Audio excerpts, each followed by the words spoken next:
Hello, hope you're well and welcome to episode 19 of Benjy's Cafe podcast with me, Ben Harlow.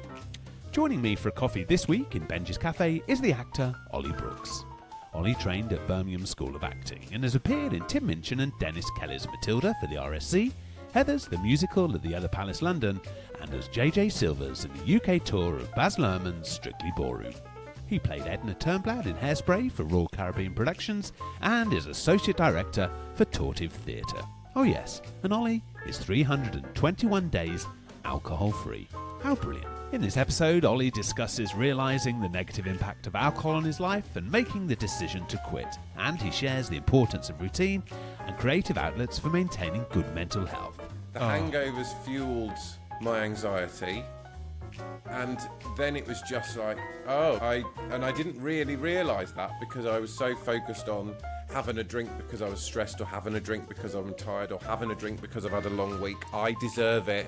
You deserve a drink. Come on. We also discuss Oli's career and the challenges of playing Miss Trunchbull in Matilda. It's a brilliant chat. Pop the kettle on and enjoy listening.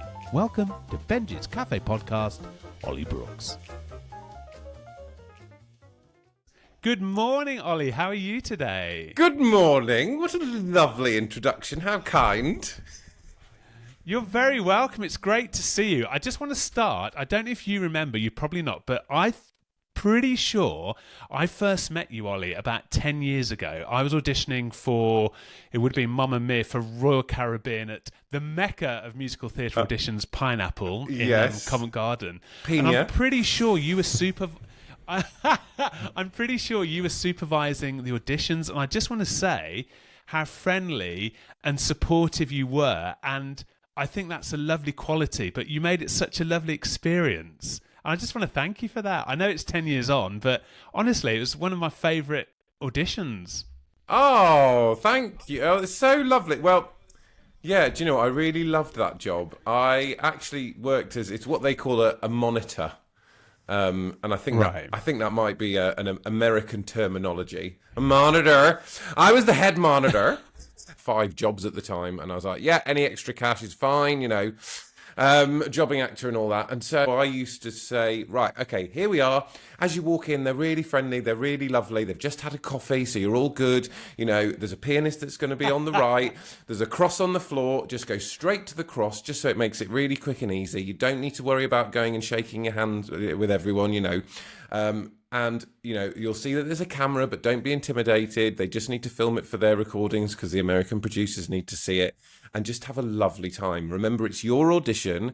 Take the time, take a breath, make sure you give your best, you know, and don't feel like you're pressured to rush or anything. But just remember, it's a really supportive environment. And so that was sort of my job. And yeah, and honestly, it was a huge help because just to have somebody to put you at ease when often the mad rush and anxiety comes from getting to an audition on time.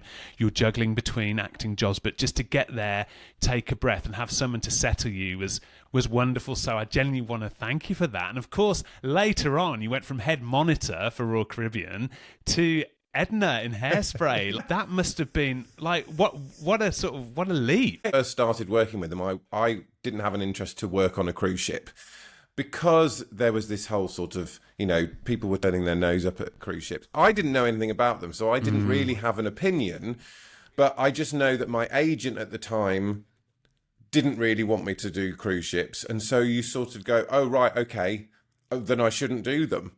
And that was early on, then my main goal at the time was to work in the West End, and that really was my main goal at that point. I was like, I just want to be in a musical in the West End, and I didn't start out in musicals, but at that point it was like, right, this is what I want to do. And then, you know, I was very fortunate. I got Matilda.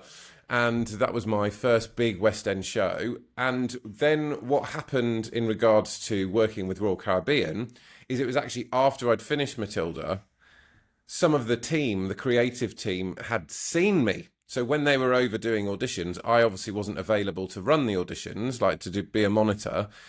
And I was like, oh yeah, well, I'm literally just round the corner at the Cambridge. So let me sort you out some tickets. Do you want to come and see it? Because they'd become my friends over the years. So then they came and saw me in the show, and I was first cover Miss Trunchbull, and they'd seen me on as Miss Trunchbull, and had a lovely time, which was very nice. And then it was, as I say, just after I'd left Matilda, they kind of reached out and they said, they called me and they said, would you be interested in auditioning for Edna? And I was like, yes, 100%. And I was able to be a bit more confident in the room. And I said, do you know how, I mean, you know, like a lot of things I think within this industry, when you're in a show, you're sort of in a bubble, aren't you? Especially if you're on tour. But it's a different world, I think, when you're working on a ship, and you literally live within this space, and because you're, you know, floating out in the ocean, and the ship becomes your hometown, and everybody that lives and works there obviously become like your local friends. And the thing that I loved was obviously the different people that we got to meet from all different backgrounds and different heritages and different countries, and so it's like it does become a home from home.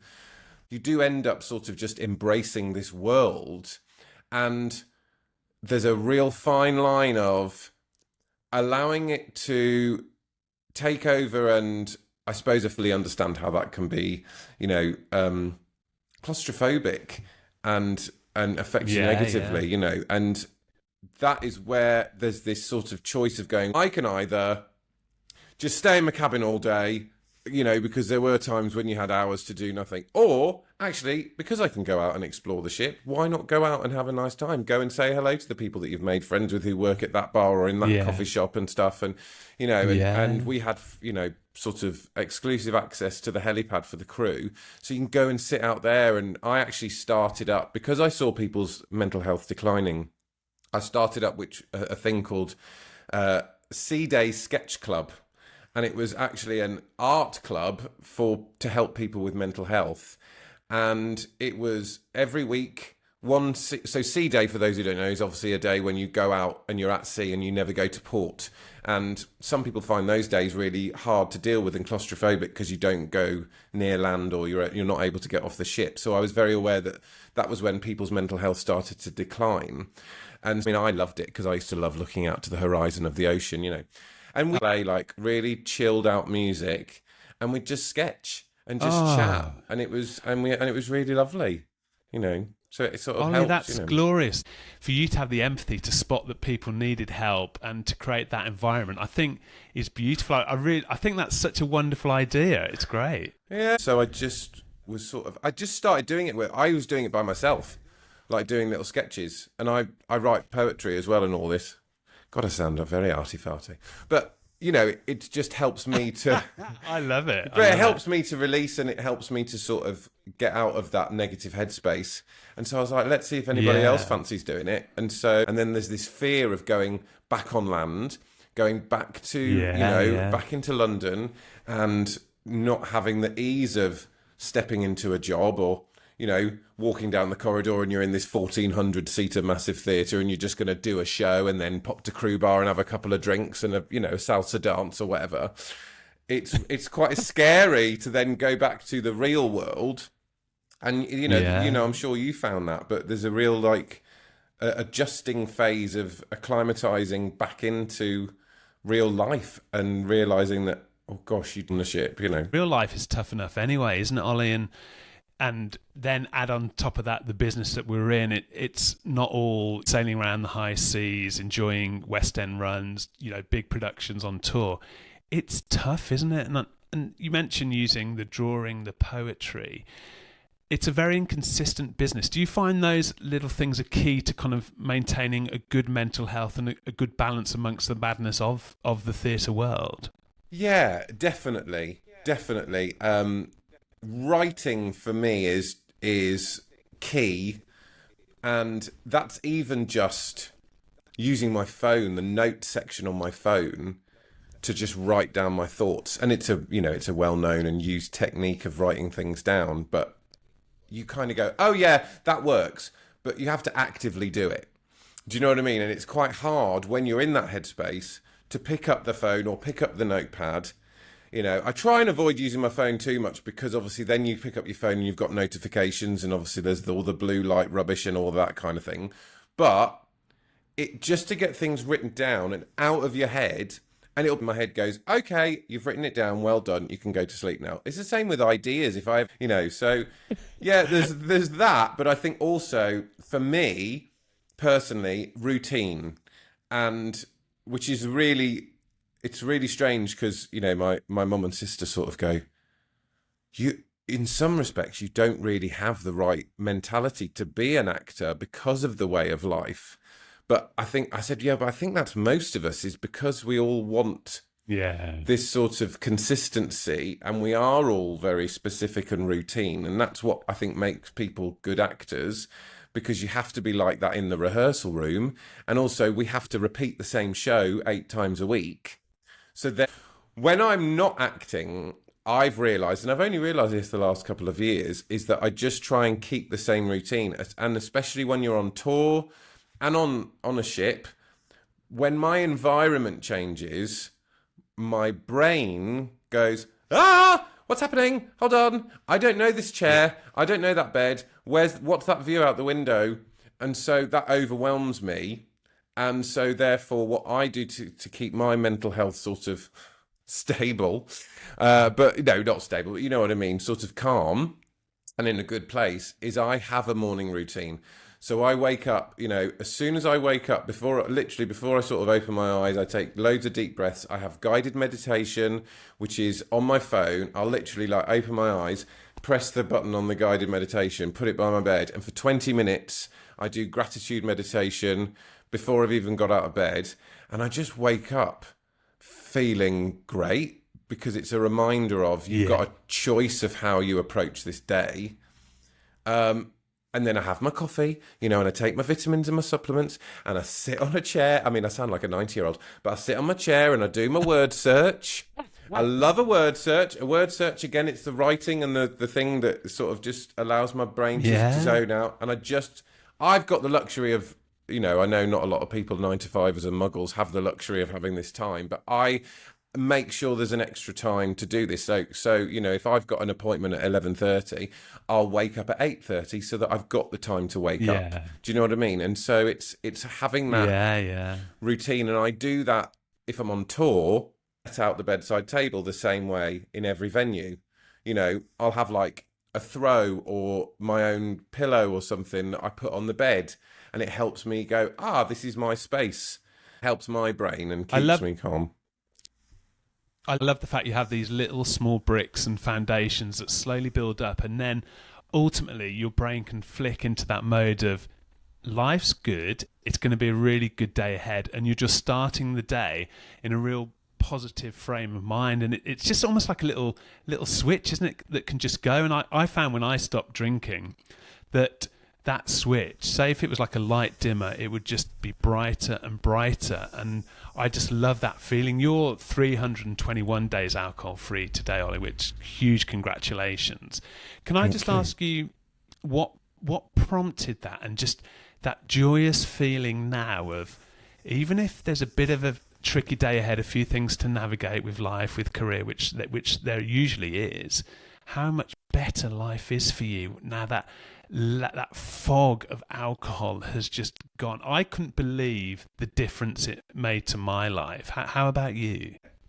And you know what? I think the word fog is such a perfect word to describe it, because it is this fog that means you are unable to navigate and deal with, your mental state and your thoughts.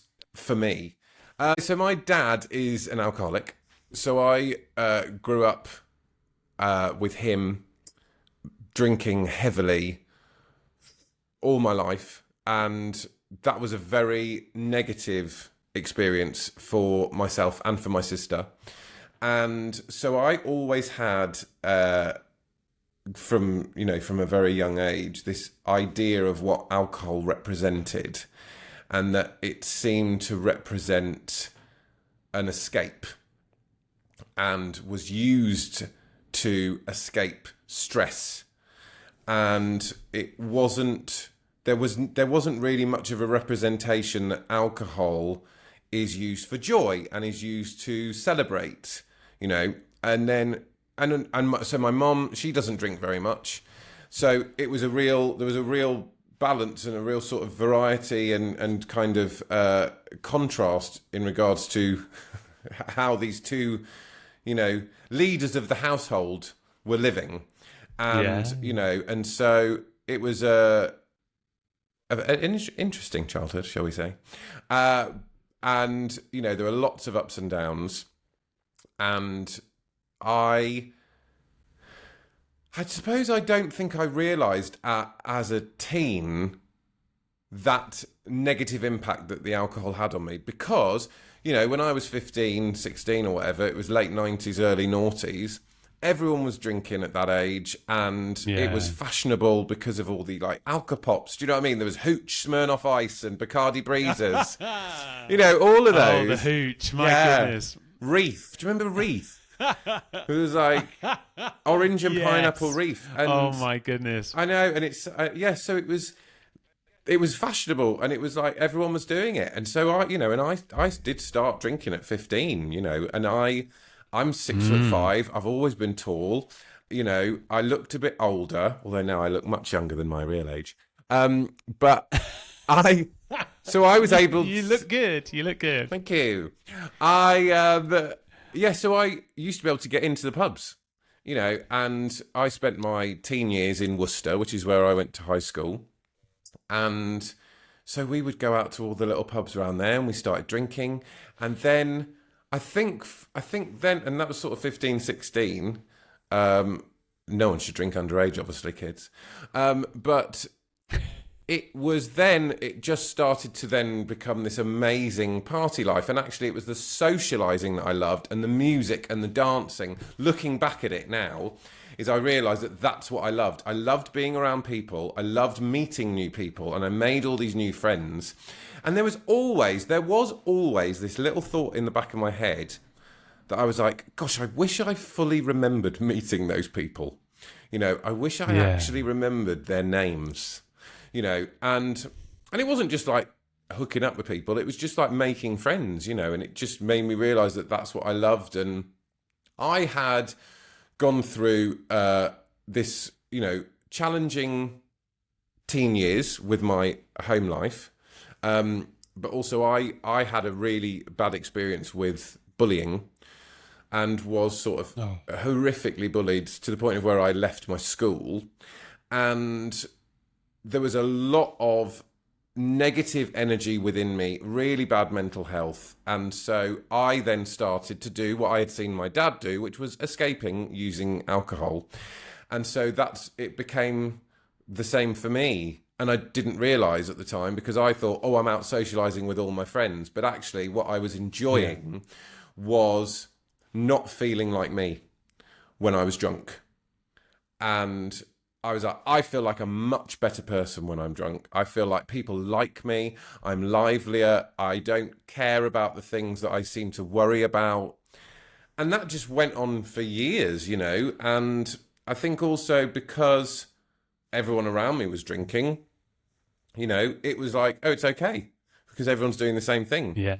But then what happens is you then start to find the people who drink a lot, and then you go, well, I want to be with them because they drink as much as I do. So then you're all giving each other permission, and, going, oh, well, if now these people within my environment drink the same amount that I do, it's okay because I'm not the only one doing it. And listen, I wasn't drinking like waking up in the morning and having a whiskey, but it was just like, if we went out on like a Thursday, Friday, Saturday, and I would do 2 or 3 nights in a row, you went hard, and I would be disappointed if I could remember the end of the night when I woke up. I'd be like, it obviously wasn't a good night. And so then it became how drunk I was then the deciding factor of how good the night was. But also I was young, so I didn't really get hangovers. And so it was like amazing. Then I started to get older, went to drama school. Drama school was a completely different experience because it was so intense, as you know, and a lot of people that, listening know, it's full time intense. And I was like, right, okay, no. And we would just have a drink on a Friday and Saturday, but I would then live for the weekend. And I'd be like, right, I'm not drinking during the week, but we go out.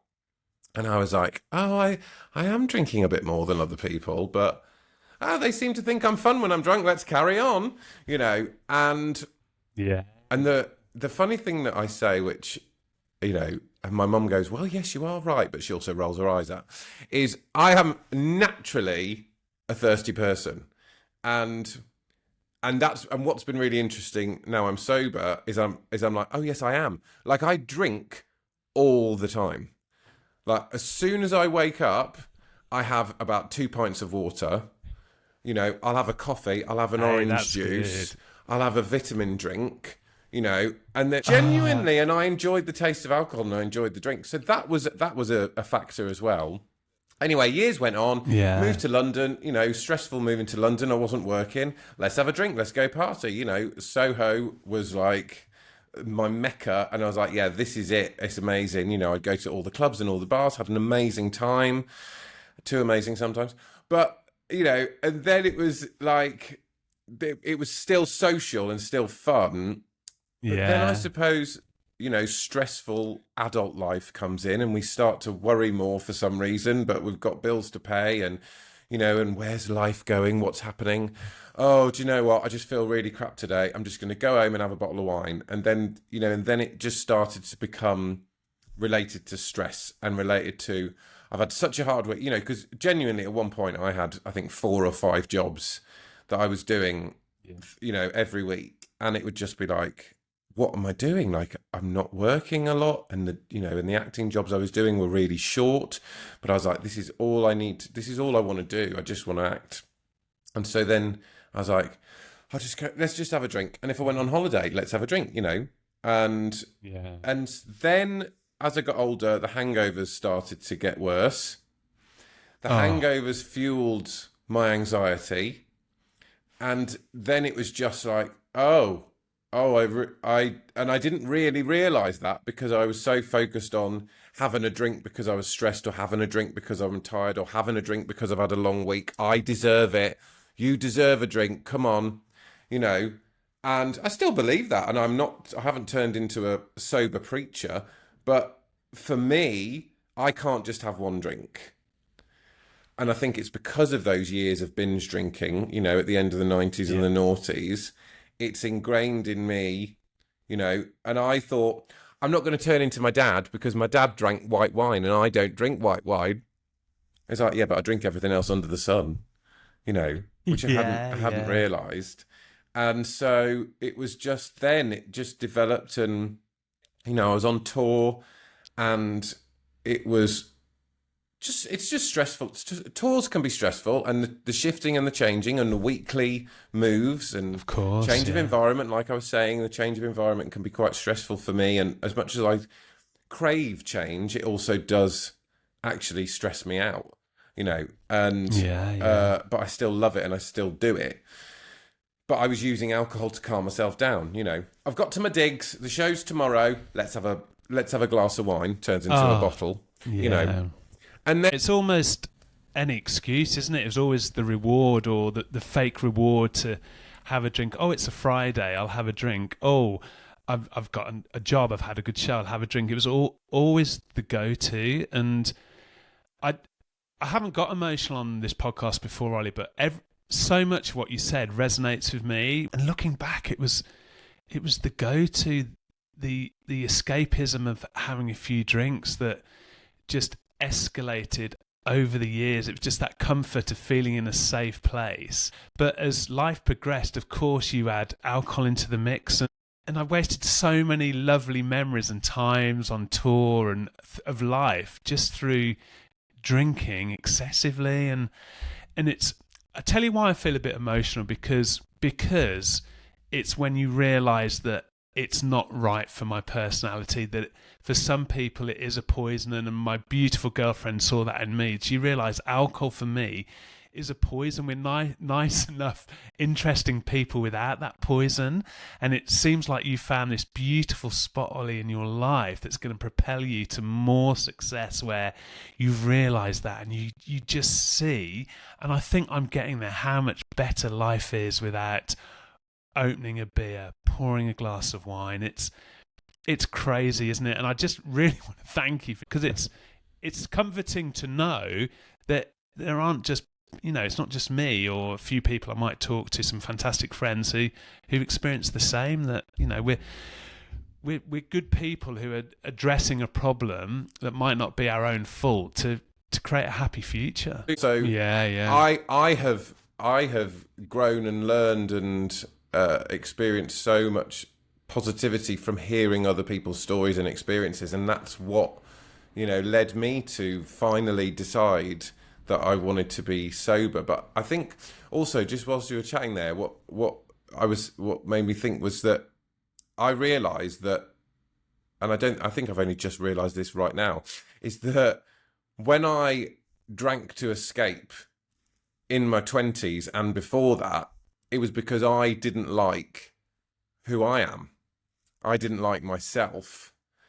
And, now I've realised I'm fabulous, and I really love myself. And it was realising that actually when I drink, I don't need to escape from who I am anymore. Yeah. And that actually now, therefore, for me, the alcohol serves no purpose. And so all it does is just make me anxious with a hangover the next day and forget things. And so I just started and so then it just started to go, well, I don't want to forget things. I don't want to feel like someone else, and I don't want to feel really anxious and nervous the next day. How do I do that? Oh, just stop. And so I just, and it was literally, I just woke up after a party, and, we'd been on the South Bank having a few rosés, of course. And, and I woke, and I felt awful. And like you say, it was drinking and missing things, but also, even if you were there physically, you're missing it because you're hungover or because, you're too drunk. And it was just like, I don't like feeling like this. I'm here, but I'm missing it.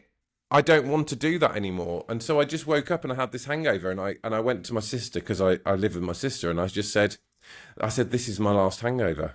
She's like, yeah, I think that's right. Because she'd seen me go through all the anxiety and the stress every time I woke up. I'd been thinking about it for a couple of years, but I'd never committed to it. I'd gone, I'll have a month off.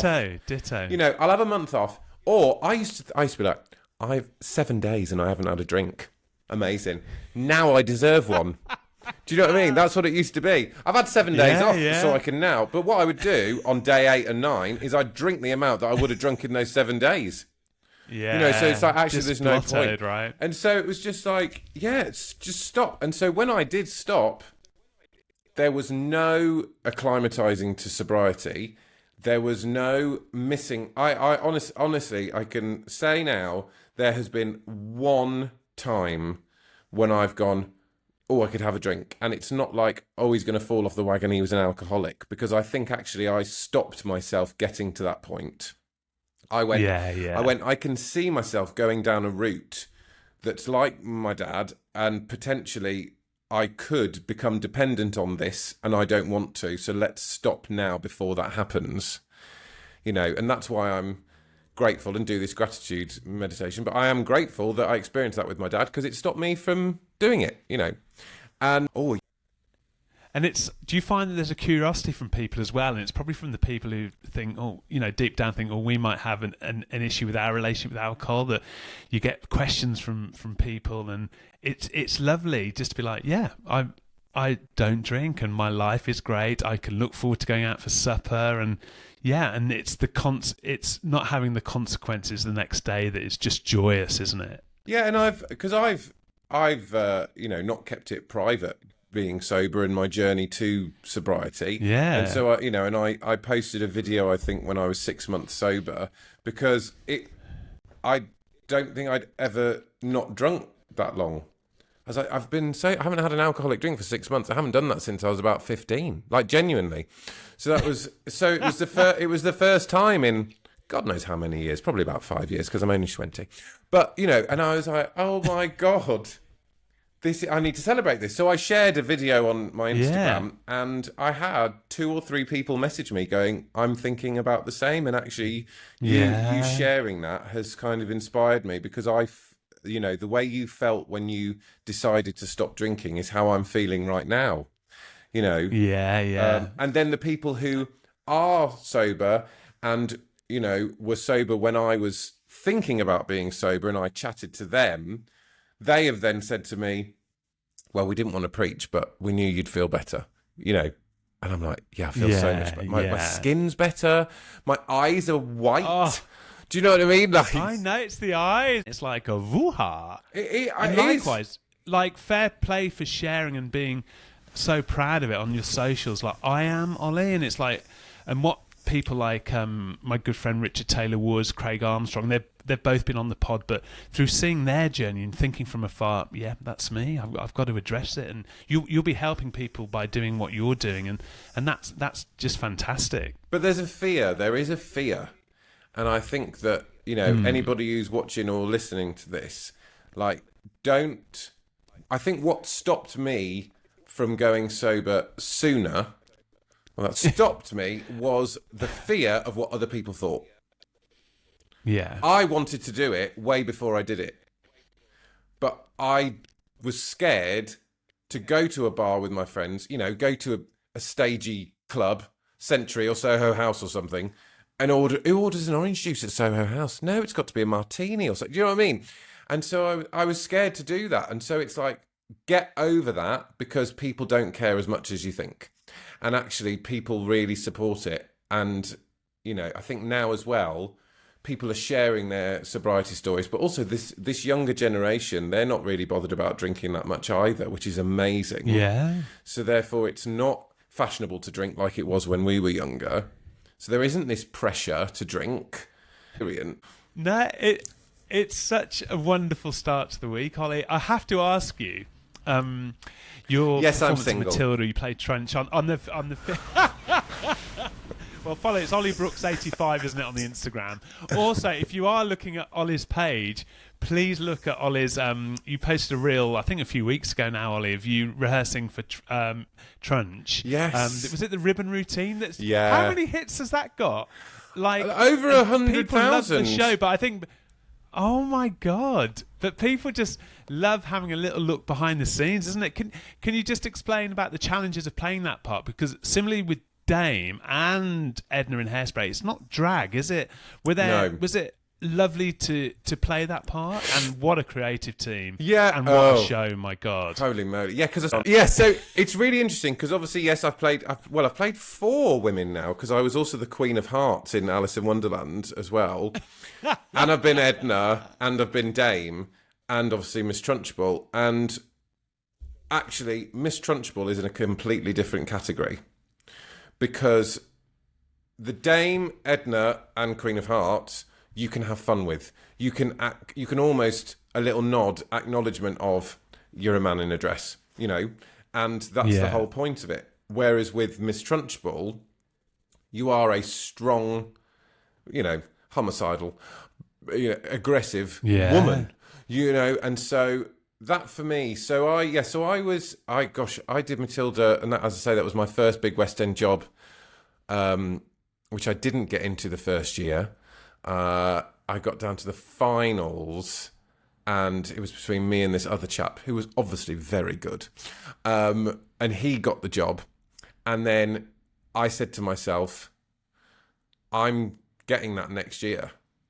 So I was like, that, even though I didn't know if that guy was going to leave, every month I would, in my lounge, do the material. I'd do the ribbon routine, I'd sing the songs and everything. And then a year later, lo and behold, the chap left, and I went back in an audition for it.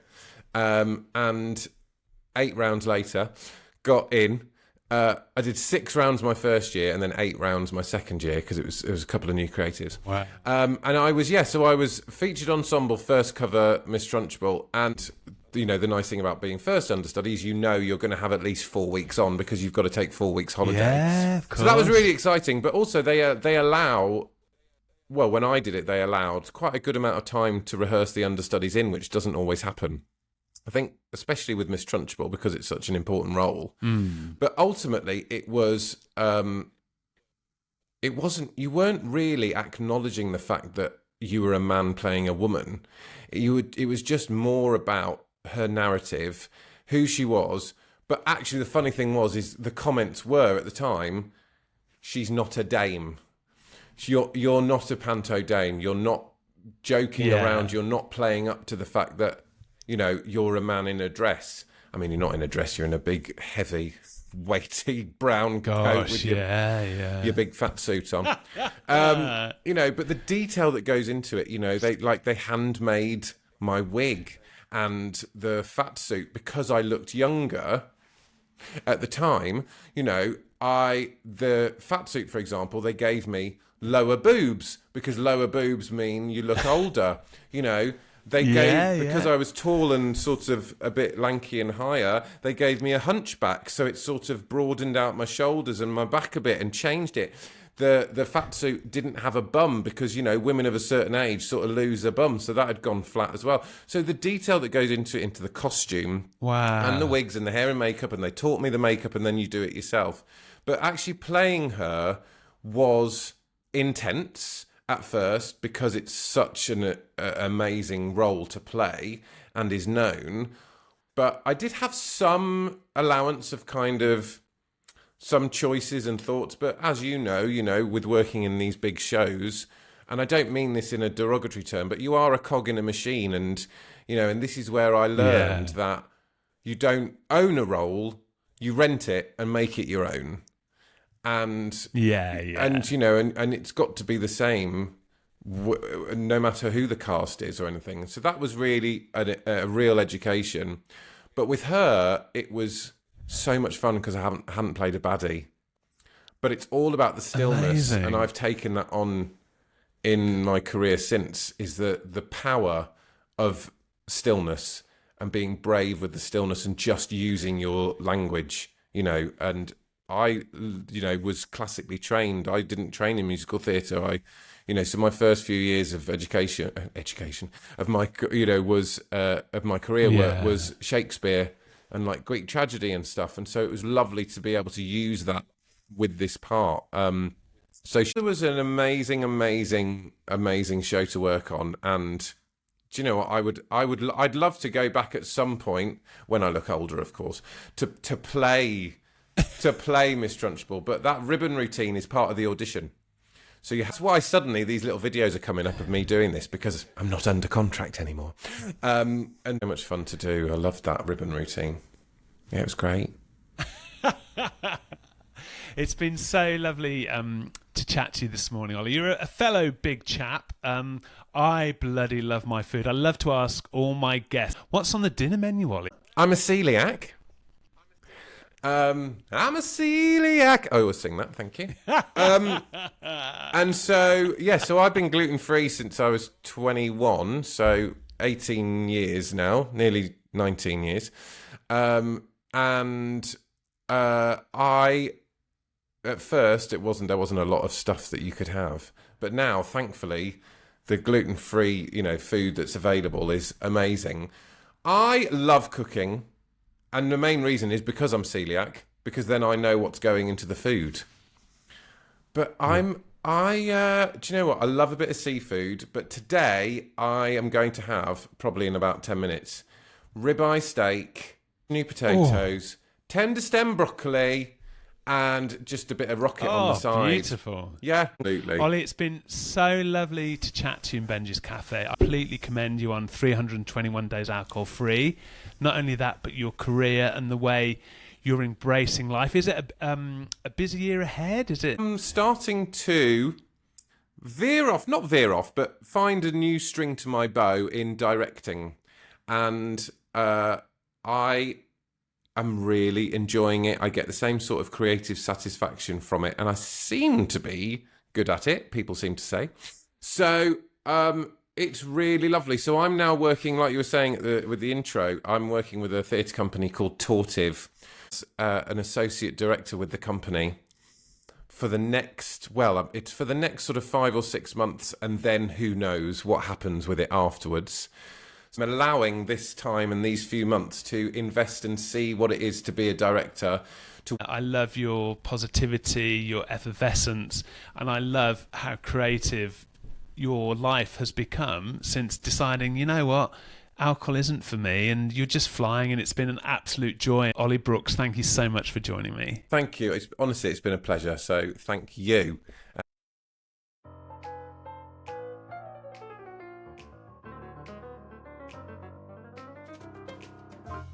Thanks for listening to Benjy's Cafe podcast with the wonderful Oli Brooks. Isn't he great? Make sure you hit follow so every episode gets sent straight to your phone. And if you can, please leave a review. No booking required. Available wherever you get your podcasts. Don't forget, a new episode every Tuesday. In episode 20, I'll be chatting to the founder of Jomo Club, Gemma Mills. The joy of missing out. I love it. I'll get the kettle on. Have a great day.